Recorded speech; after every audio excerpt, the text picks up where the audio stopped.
काम दे रहे हैं, कब दे रहे हैं, करते करते मैं परेशान हो गया। और इस तरह की खबरें इतनी ज्यादा चलने लगी, खास करके लोकल मीडिया में, पोर्टल में, सुबह से शाम तक 1000 फोन। मैं सिर्फ इतना ही कहूंगा, 34 साल की सेवा अवधि पूर्ण की है और 34 साल की सेवा अवधि में ध्यान से सुनिएगा, किसी भी दल का कोई भी नेता, चाहे वो गांव के स्तर का हो या प्रांत के स्तर का हो या राष्ट्र के स्तर का हो, वो अगर मुझे एक मेरी गलती बता दे, निकाल दे, मेरी निष्पक्षता पर उंगली उठा दे।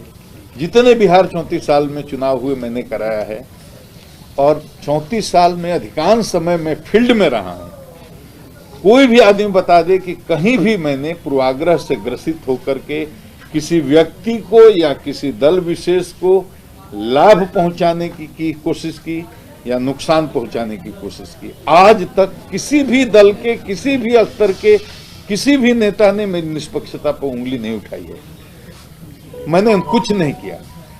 जब तक रहा, हर जात, हर समाज, हर वर्ग और हर दल के जो भी लोगों का जायज काम हो, जो मेरे पास आ गया, बिल्कुल निष्पक्षता से किया। नंबर 1। नंबर 2, 34 साल में कोई भी, आप भी मीडिया के लोग हैं, कोई भी नहीं कह सकता, बिहार में हमको सब लोग जानते हैं, बच्चा बच्चा जानते हैं, आप भी जानते हैं, किसी अपराधी, किसी गुंडा, किसी क्रिमिनल के साथ मैंने कोई मरौवत की हो, समझौता किया हो या मेरा कोई संबंध हो। सब कहर बन के टूटा। जितने भी बदमाश, गुंडे, मवाली, चोर, हत्यारे, अपहरणकर, जो भी अपराधी किस्म के आदमी हैं, 50 से अधिक मुठभेड़े हमने की। 40 से अधिक तो केवल बेगूसराय में, और भी जहां जहां मैं रहा, रांची में सीनियर एसपी रहा, जहानाबाद में रहा। कहीं कोई नहीं कह सकता है कि कोई जात देख करके, दल देख करके या धर्म देख करके या किसी तरह के पूर्वाग्रह से प्रेरित होकर के एक निर्दोष आदमी को अपनी जानकारी में मैंने जेल भेजा या कोई इस तरह का काम हुआ। तो जीवन भर 34 वर्ष जो आदमी पूरी तरह से ईमानदारी और निष्पक्षता के साथ काम किया, उस पर अब सवाल उठाते हैं, जो आप मेरे से कर रहे थे, और सबके मन में सवाल होगा। और मीडिया पर बहुत लोग, तरह तरह के लोग ट्रोल कर रहे हैं या करेंगे, कर भी रहे हैं। उनको मेरा एक ही जवाब है कि जब तक मैं डीजीपी था, मैंने डीजीपी का काम किया। बहुत लोग सुशांत के केस से जोड़ करके मेरे इस्तीफा को देख रहे हैं या मेरे वीआरएस को देख रहे हैं। आपके मन में भी यही सवाल होगा। इसका मैं सीधा जवाब देता हूं, आप सुन लीजिए कि सुशांत के केस से मेरे वीआरएस का कोई लेना देना नहीं है। मैं इसका बिल्कुल तर्कपूर्ण आपको जवाब देता हूं। सुशांत के साथ जो भी मुंबई में हुआ, और उसका बूढ़ा बीमार लाचार बाप यहां रहता है, और मैंने उस हताश निराश बूढ़े बाप, जो मुंबई पुलिस के अनुसंधान से बिल्कुल ही हताश था, निराश था और उसको न्याय की उम्मीद नहीं थी, वो मेरे यहां आता है। और यहां बिहार पुलिस ने जो एफआईआर किया, अब माननीय सर्वोच्च न्यायालय ने उस पर ठप्पा लगा दिया है कि वो काम बिल्कुल संवैधानिक था, कानूनी था, उसमें कोई गलत काम बिहार पुलिस ने नहीं किया। इसलिए इस पर कोई सवाल नहीं उठ सकता। अनुसंधान करने के लिए टीम गई, इस पर किसी ने, माननीय सर्वोच्च न्यायालय का फैसला आ गया है कि उसमें कोई भी गैर कानूनी काम नहीं था।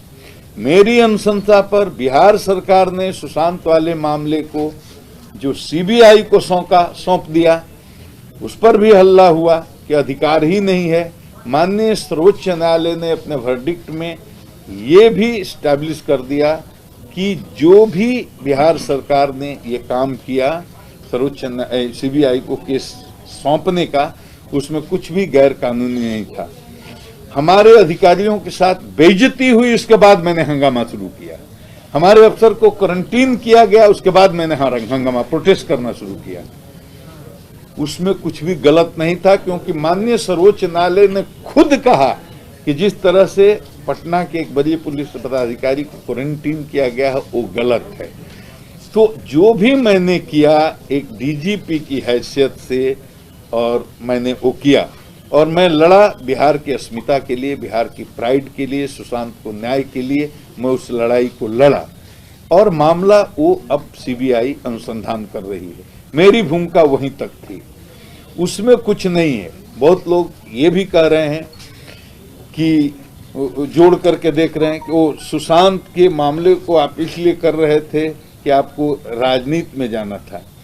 ये वो लोग कह रहे हैं जो मेरे को नहीं जानते। मैं बिहार की माटी का हूं, गांव के गरीब किसान का बेटा हूं। मेरे घर में कोई जज नहीं है, कोई कलेक्टर नहीं है, कोई कमिश्नर नहीं है, कोई नेता नहीं है।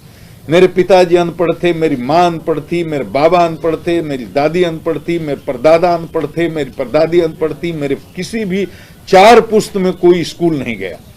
मैं पहला आदमी हूं घर से जो 7 साल की उम्र कंप्लीट करने के बाद 8वें साल में जब प्रवेश किया तो झोरा और बोरा लेकर के और दूसरे गांव में जाता था पैदल स्कूल में। गुरुजी बैठते थे खटिया पर, बरगद के पेड़ के नीचे बोरा पर बैठ करके मैंने पढ़ाई शुरू की।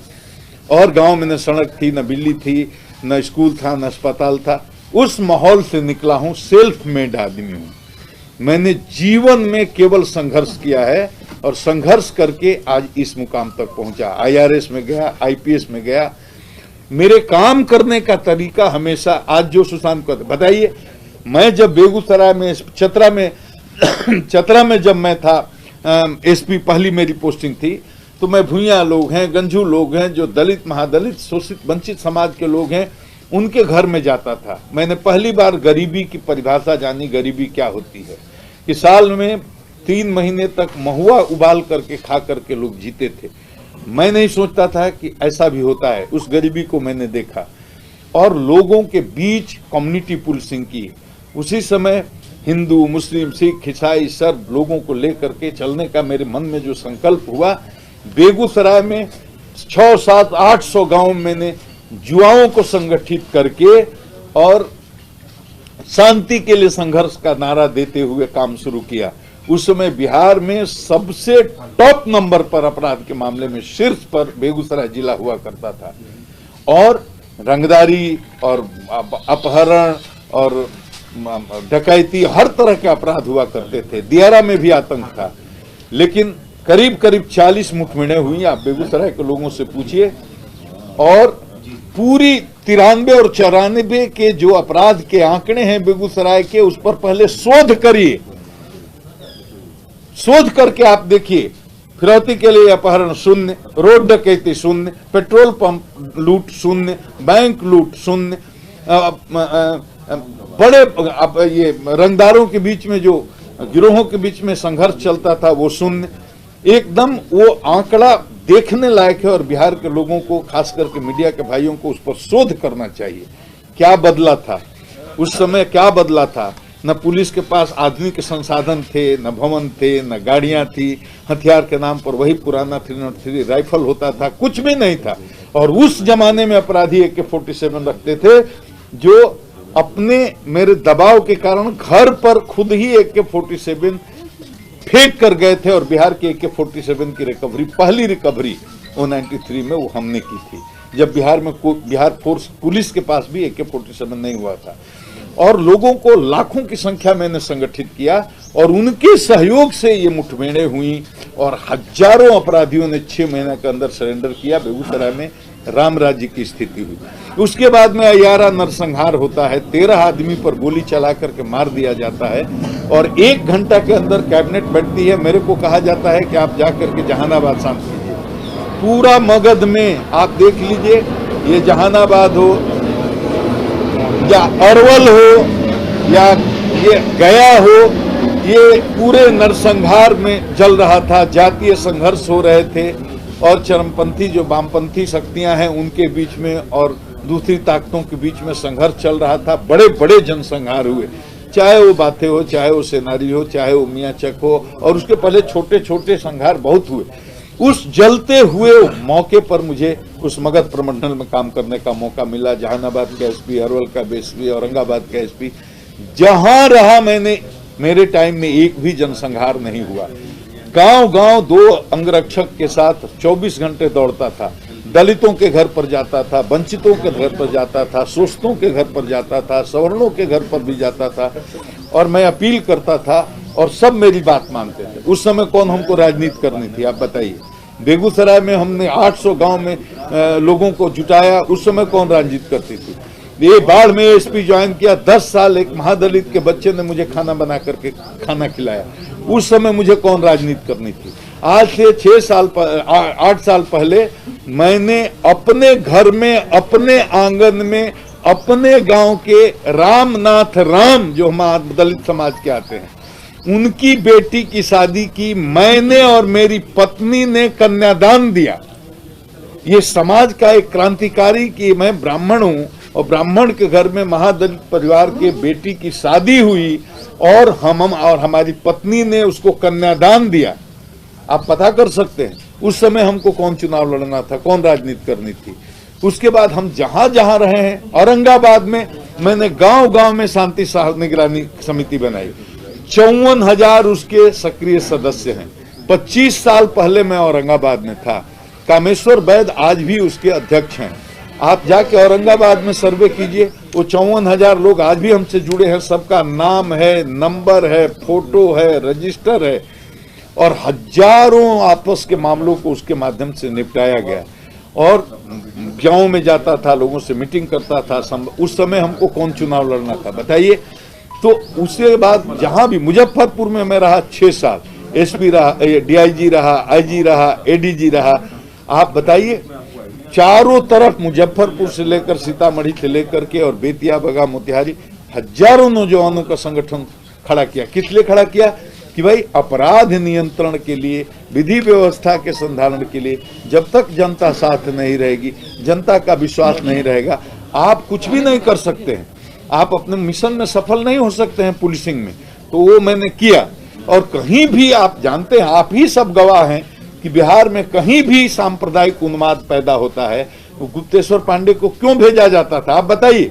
मुझे भेजा जाता, मेरे साथ कोई कमांडो भेजा जाता था, फोर्स भेजी जाती थी, अकेला हेडक्वार्टर से उतार दिया और या गाड़ी से भेज दिया और वहां मेरे जाने के साथ ही सारी स्थिति सामान्य हो जाती थी। चाहे औरंगाबाद का मामला हो, चाहे वो तुर्कौली का मामला हो, चाहे वो सुगौली का मोतिहारी मामला हो, चाहे वो सीतामढ़ी का मामला हो, या वो दरभंगा का मामला हो, या छपरा का मामला हो, जहां 1 बटालियन आईटीबीपी की शहर में उतारी गई थी, 10 कंपनी और 2000 जिला के फोर्स। ये 3000 लोग टाउन में लगे थे, आगजनी नहीं रुक रही थी और लग रहा था पूरा शहर जल जाएगा। मुझे हेलीकॉप्टर से 6 बजे उतारा जाता है, कुर्ता पजामा लेकर के आंख मलते हुए मैं चढ़ा था और 6 घंटे में वहां मामले को निपटा करके आ गया। ये मेरी कोई ये काबिलियत नहीं है, ये मैं अपनी तारीफ नहीं कर रहा हूं, ये केवल पीपुल कनेक्टिविटी के चलते होता है कि जहां भी कहीं। अच्छा, इसी साल का ले लीजिए, किस किस तरह के मामले आए जिसमें पूरे देश में कहीं भी विधि व्यवस्था की, मैंने कई राज्यों में बहुत ही परेशानी हो गई, लेकिन बिहार अपने, चाहे वो सीएए का मामला हो, एनआरसी का मामला हो, ट्रिपल तलाक का मामला हो, या कितनी स्थितियां परिस्थितियां आई जिसमें उपद्रवी तत्व समाज को बरगला करके विधि व्यवस्था की समस्या उत्पन्न कर सकते थे। लेकिन सीएए, एनआरसी के मामले जो चले उसमें भी बिहार अपनी धुरी पर खड़ा रहा। और देखिए, चाहे आगे से राजनीति कहां से करेंगे, किस दल से करेंगे, खादी में आप कहां जाएंगे, किस दल में जाएंगे, चुनाव लड़ेंगे, नहीं लड़ेंगे, क्या होगा। देखिए, आप जैसे भारत के एक स्वतंत्र नागरिक हैं, वैसे ही मनीष जी मैं भी भारत का एक स्वतंत्र नागरिक हूं। आज के डेट में, आज की तिथि में मैं डीजीपी नहीं हूं। वो जो नियम कानून हैं जो सरकारी अधिकारियों पर लागू होते हैं वो मुझ पर आज की तिथि में लागू नहीं होते हैं, क्योंकि कल ही रात में सेवानिवृत्त हो गया, मतलब ऐच्छिक सेवानिवृत्ति ले ली। मैं क्या करूंगा, देखिए, मैं अभी 5 बजे सुबह में सोया हूं, बक्सर के लोग आ रहे हैं, अभी हजारों की संख्या में आ रहे हैं, और बेगूसराय से लोग आ रहे हैं, जहानाबाद से लोग आ रहे हैं, औरंगाबाद से लोग आ रहे हैं। जिन लोगों से मैं जुड़ा हूं, लाखों लोगों से, कोई ऐसा जिला नहीं है जहां 50,000 25,000 लोगों से मैं सीधा नहीं, उनसे बात करूंगा कि मेरी सेवा किस रूप में चाहते हैं, उनसे बात करके फिर मैं तय करूंगा कि मुझे क्या करना है। लोकसभा का चुनाव लड़ेंगे या विधानसभा का, लोकसभा का चुनाव लड़ेंगे या विधानसभा का? देखिए, मैं चुनाव लड़ूंगा यही अभी कहा मैंने कहा है, और लड़ना होगा तो सर आपका वीडियो वायरल हो रहा है, आपका एक वीडियो बहुत वायरल हो रहा है रोमिंदर पांडे। उसमें वो उस वीडियो से मेरा कोई लेना देना नहीं है। वो कोई एक लड़का है जो बिग बॉस में गया था, वहाँ का स्टार है, और उसने अपने स्तर से वो बनाया। काफी लोग आए हैं आपके पास, बक्सर के भी लोग आए हैं। अभी बक्सर के रहने वाले हैं, लेकिन खास कर देख रहे हैं बक्सर के पॉलिटिशियंस लोग आए हैं आपसे मिलने। ना कोई पॉलिटिशियन नहीं है मोटिवेट करने के लिए कि आप चुनाव लड़िए, क्या बोल नहीं, रहे हैं वो तो बक्सर से भी दबाव है, बेगूसराय से भी दबाव है, जहानाबाद के लोगों से भी दबाव जाने है। के लिए? हाँ, और वाल्मीकि नगर से, बघा से, हर जिले के जो हमारे लोग हैं वो कहते हैं कि आप यहीं से आइए। किस पार्टी से लड़ेंगे? वाल्मीकि नगर का आपने नाम लिया, वाल्मीकि नगर का नाम लिया, क्या वाल्मीकि नगर लोकसभा चुनाव भी लड़ सकते जो हम लोकसभा चुनाव लड़ने लायक अगर समझेंगे अपने को कि हमें योग्यता है तो हम किस पार्टी से लड़ेंगे? किस पार्टी से? मैंने न कोई पॉलिटिकल पार्टी ज्वाइन किया है, न मैं अभी कोई पॉलिटिकल व्यक्ति हूं। जब ज्वाइन करूंगा तो आप सबको बता करके ज्वाइन करूंगा। सोसाइटी में काम करने का तरीका केवल राजनीति ज्वाइन करना नहीं है, बिना राजनीति में ज्वाइन किए हुए भी समाज में सेवा की जा सकती है। मैं जब तय करूंगा कि राजनीति में जाना है और तय करूंगा कि कौन पार्टी में जाना है, वो भी मैं बताऊंगा। डीजीपी के रूप में आपने मुख्यमंत्री नीतीश कुमार देखिए, सेना वाले आप पर प्रहार कर रहे हैं कि आपने इस्तेमाल किया। शिवसेना वालों ने और जो किया, मैं अब एक महानुभाव वहां से बोलते हैं, अब वो तो किसी महिला के बारे में इतनी अभद्र बात बोलते हैं तो क्या कहें। हमने बोल दिया रिया जी को कि उनकी औकात नहीं है कि बिहार के मुख्यमंत्री पर वो टिप्पणी करें। औकात का मतलब क्या होता है, आप अंग्रेजी में देखिए डिक्शनरी में, स्टेचर। हम कहते हैं बिहार के मुख्यमंत्री जो एक संवैधानिक पद पर हैं, या देश का कोई भी मुख्यमंत्री हो, हमारे यहाँ जो केस में अभियुक्त है, एक्यूज्ड है, जिस पर सुशांत की हत्या के साजिश का आरोप है, प्राथमिकी दर्ज की गई है, उस व्यक्ति को किसी संवैधानिक पद पर बैठे हुए व्यक्ति के बारे में कोई टिप्पणी नहीं करनी चाहिए। इसी अर्थ में मैंने वो कहा था। ये बताइए, आप डीजीपी रहे हैं, आप एक डीजीपी के रूप में आपने मुख्यमंत्री नीतीश कुमार को कहां पाया? बहुत करीब से आपने देखा, डीजीपी के रूप में नीतीश कुमार। बिहार के मुख्यमंत्री नीतीश कुमार के बारे में एक ही चीज मैं कह सकता हूं कि वो प्रशासन के मामले में, पुलिसिंग के मामले में बिल्कुल बहुत ही सख्त हैं। उनका विजन बहुत ही क्लियर है कि पुलिसिंग के मामले में किसी प्रकार का नाजायज राजनीतिक हस्तक्षेप वो न करते हैं, न कोई सत्तारूढ़ दल का व्यक्ति करे इसको वो बर्दाश्त करते हैं।